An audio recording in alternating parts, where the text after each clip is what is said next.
বগুড়ার আদমদীঘিতে চাঁদা না দেওয়ায় একটি প্রবাসী পরিবারের উপর চরম নির্যাতনের অভিযোগ উঠেছে। উপজেলার চাপাপুর ইউনিয়নের বিহিগ্রাম পশ্চিম পাড়ায় ঘটেছে এই চাঞ্চল্যকর ঘটনা।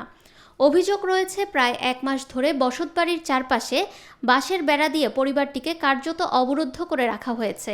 ভুক্তভোগী পরিবার সূত্রে জানা যায়, প্রয়াত আফজাল শাহানার 2 ছেলে আবু মুসা ও ইব্রাহিম শাহানা। আবু মুসা দীর্ঘদিন প্রবাসে থাকার পর দেশে ফিরেছেন, আর ইব্রাহিম এখনও মালয়েশিয়ায় অবস্থান করছেন।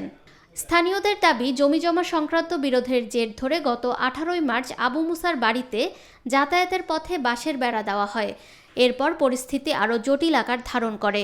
অভিযোগ রয়েছে, নিষিদ্ধ ঘোষিত আওয়ামী লীগের সাবেক ইউনিয়ন সম্পাদক উজ্জ্বল হোসেনের ছোট ভাই এবং সাবেক ছাত্রলীগ নেতা রুবেল হোসেন 1 লাখ টাকা চাঁদা দাবি করেন। চাঁদা না দিলে প্রাণনাশের হুমকিও দেওয়া হয় বলে জানান ভুক্তভোগীরা। খুব কষ্ট, খুব শাসি মারা আমার মধ্যে হুমকি দেয় কি গুণ আসছে, 2টা গরু আসছে, 2টা গরু কিন্তু বেচাল দিচ্ছে আমরা আসা পারলাম বেড়াতে পারলাম, বুড়া আমার সঙ্গে খারাপ করে দেয়, সব কিছু করি। তারপরে এখন আমার হুমকি দেয় ভালো হুমকি আসবে না, আলে পালা মারবো ধরা। এই ঘটনায় আতঙ্কিত হয়ে আবু মুসা তার স্ত্রী ও শিশু কন্যাকে নিয়ে পালিয়ে বেড়াচ্ছেন। বাড়িতে অবরুদ্ধ অবস্থায় রয়েছেন তার 85 বছর বয়সী বৃদ্ধা মা।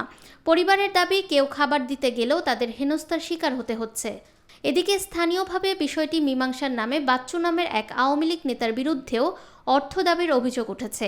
এতে পরিস্থিতি আরও উত্তেজনাপূর্ণ হয়ে উঠেছে।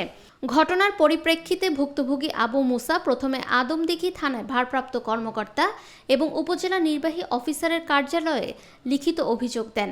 গত 24 মার্চ থানায় অভিযোগ দায়েরের পর পুলিশ ঘটনাস্থলে গিয়ে বাঁশের বেড়া সরিয়ে দেয়। তবে অভিযোগ রয়েছে, পুলিশ চলে যাওয়ার পরদিনই আবার নতুন করে বেড়া নির্মাণ করে পরিবারটিকে অবরুদ্ধ করা হয়। এ বিষয়ে আদমদীঘি থানার অফিসার ইনচার্জ কামরুজ্জামান মিয়া জানান, পুলিশ ঘটনাস্থলে গিয়ে একবার বেড়া সরিয়ে দিয়েছিল, তবে পরবর্তীতে আবার বেড়া দেওয়ার বিষয়টি তার জানা নেই। উপজেলা নির্বাহী অফিসার মাসুমা বেগম বলেন, বিষয়টি গুরুত্ব সহকারে খতিয়ে দেখে দ্রুত প্রয়োজনীয় ব্যবস্থা গ্রহণ করা হবে। চাঁদা দাবিকে কেন্দ্র করে একটি পরিবারকে দীর্ঘদিন অবরুদ্ধ করে রাখার এই ঘটনা স্থানীয়দের মধ্যে ব্যাপক উদ্বেগ সৃষ্টি করেছে। দ্রুত প্রশাসনিক হস্তক্ষেপ না হলে পরিস্থিতি আরও অবনতি হওয়ার আশঙ্কা করছেন এলাকাবাসী।